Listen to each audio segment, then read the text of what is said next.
What's up, Realtor family? Recently, I have read some things and I have been contacted with a number of questions around buyer agency and what's the right way to do buyer agency. Now, we're going to talk about exclusive buyer brokerage agreements, EBBAs, what we're hearing, what's customary, what works, what doesn't work, because recently, a very close friend of mine was burned by buyer agency doing what she thought was right. And what I want to do is I want to help you all learn the right way and the wrong way. And just because things aren't accepted or normal doesn't mean that they are legal. Okay, and remember, I'm talking about Florida, the state of Florida and our statutes when it comes to real estate. And it's going to have things in there with the NAR Code of Ethics. There are going to be some things that are specific to Florida when we start talking about statutes and code of ethics, or when it starts talking about agency. So I'm going to show you some things that I want you to look at. But then I want you to go into, if you're in a different state than Florida, I want you to go in and research yourself. So I was reading the July and August issue of the Residential Specialist, and it's perfect because on page 44, there's a Q&A. Do you discuss completing an exclusive agreement with a buyer?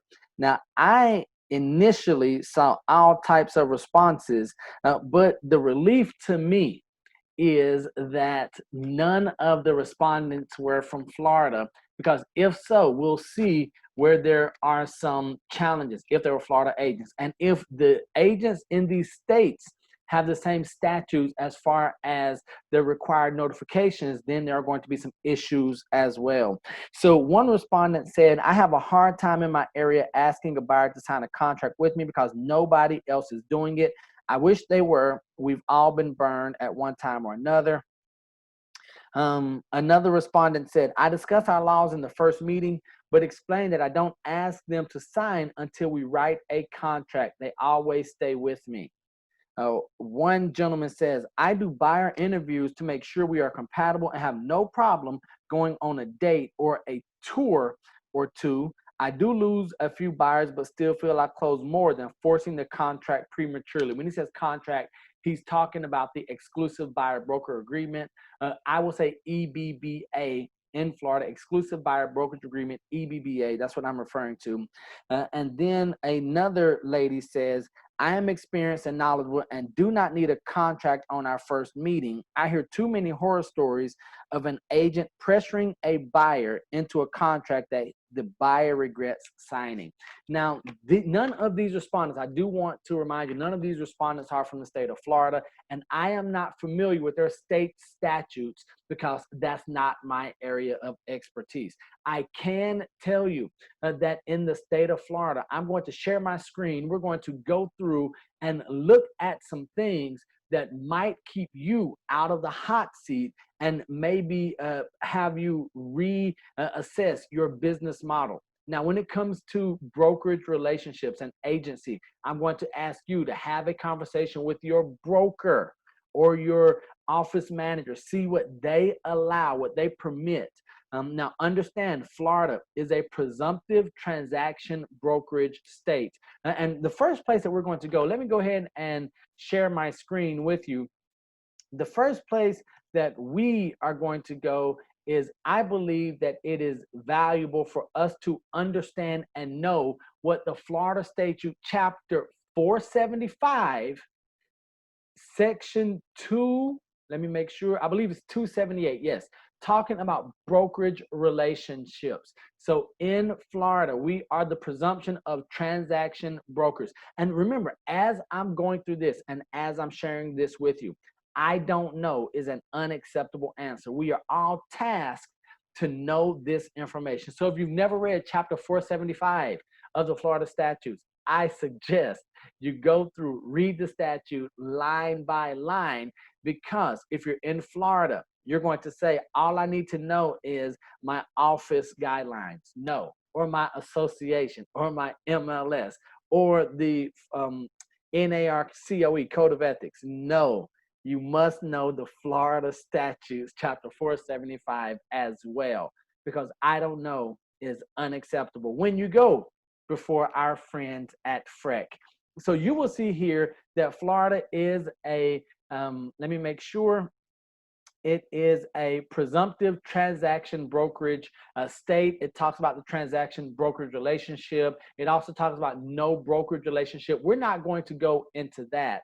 We're going to look at single agency, because when we look at doing an exclusive buyer brokerage agreement in the residential specialist magazine for those that are CRS designees, we heard many of them say we don't push this on the first meeting. We don't ask for it up front. We cannot do that if we are in Florida, because these are the disclosure. We're talking about the disclosure requirements for single agency relationship.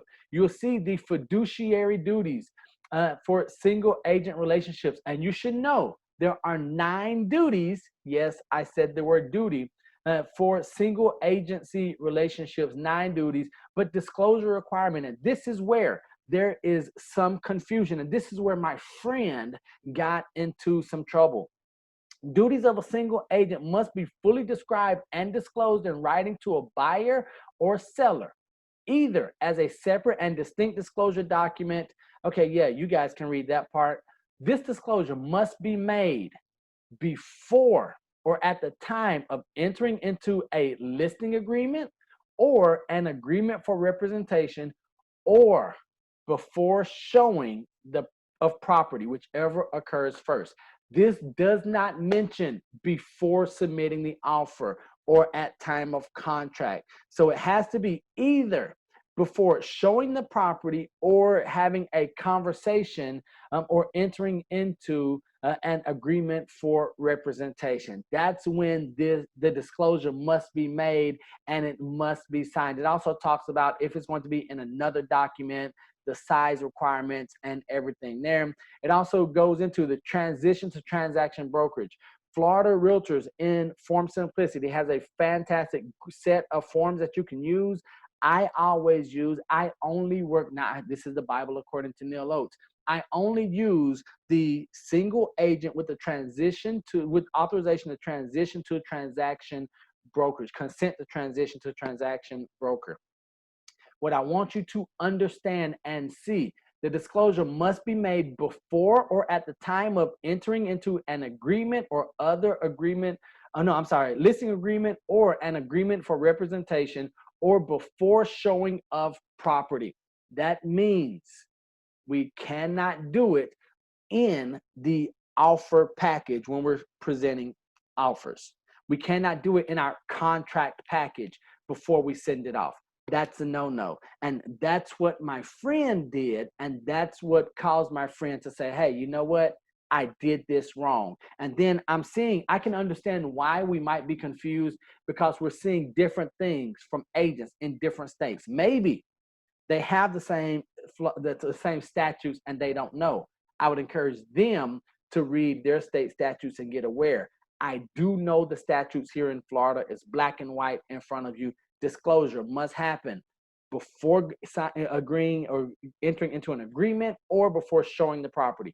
So according to the Florida statute, we cannot put a single agency agreement lawfully in an offer package and have our buyer sign and then be able to proceed with it. Now, here's why that's important. You'll see here that in our code of ethics, so I'm going to encourage you, the NAR, National Association of Realtor Code of Ethics of 2020, those that took effect January 2020 of this year. I'm going to ask you to really go in and look at Article 16, because this is so pivotal, it's so important to what we're doing and what we're talking about in terms of agency. So Article 16, we're going to go down to Standard of Practice 1610.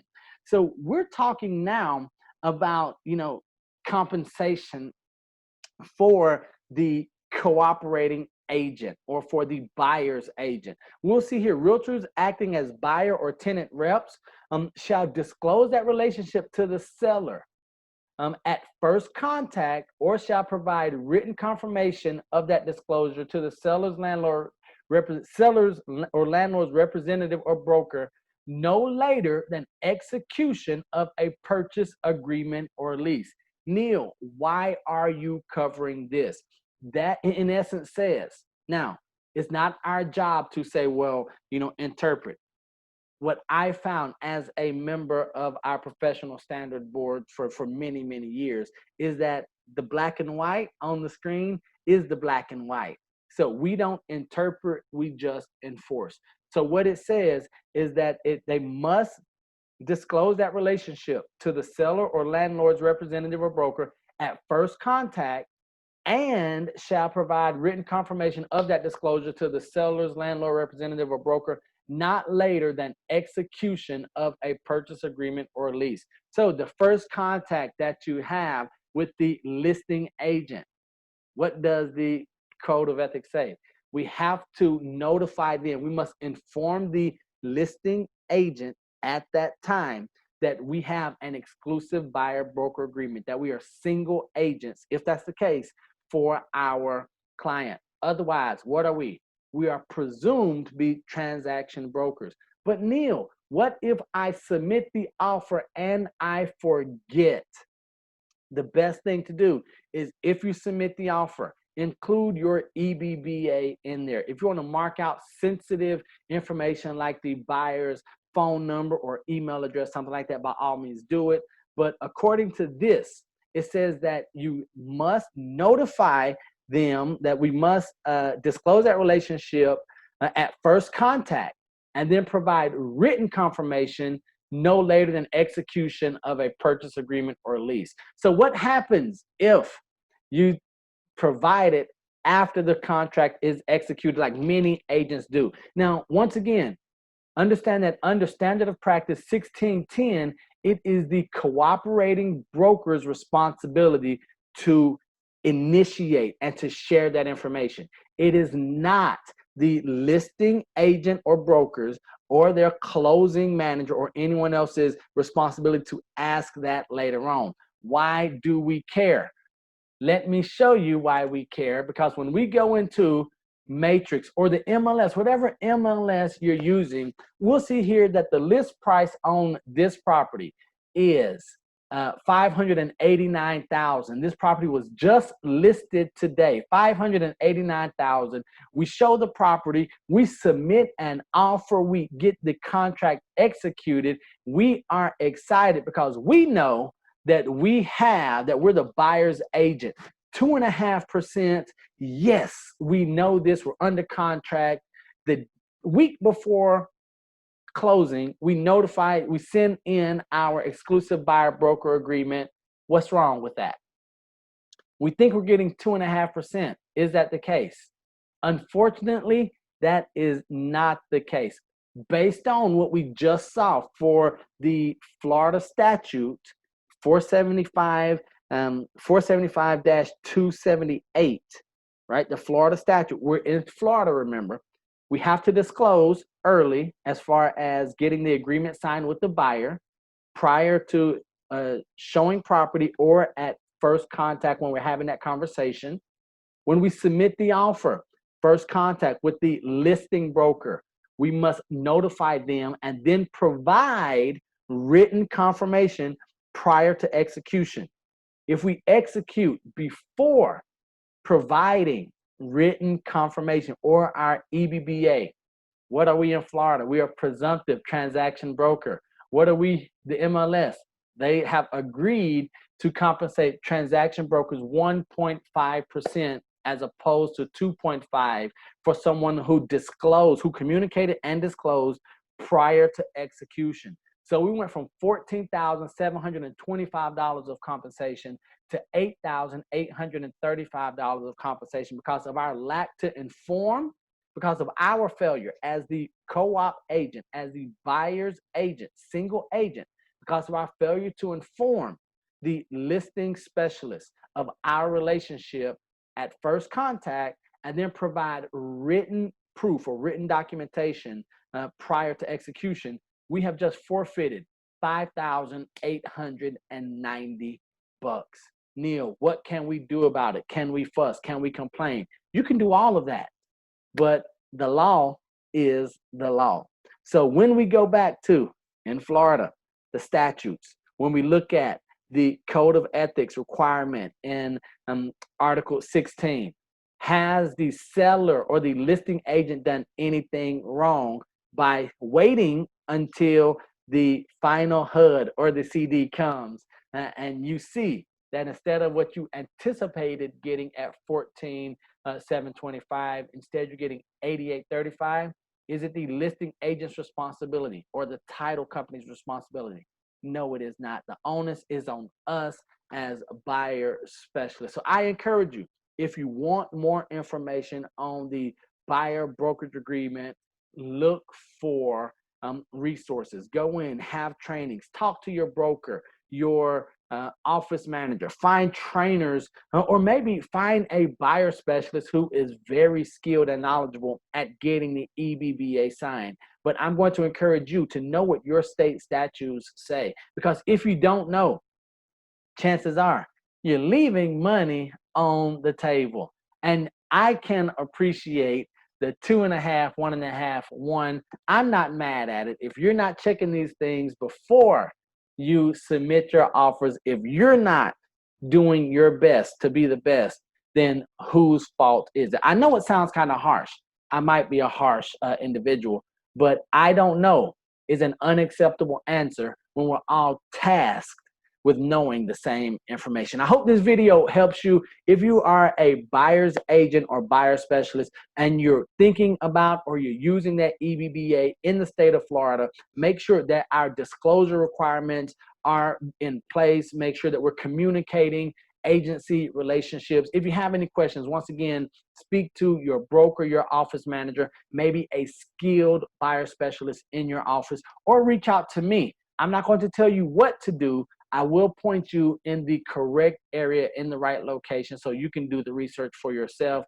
But get to know Chapter 475 of the Florida statutes. It will save you, your broker, your office manager, your E&O insurer a lot of headache in the future. Remember, I love you, God loves you, and there's nothing you can do about it. And until next time, don't be average, be world renowned. Peace.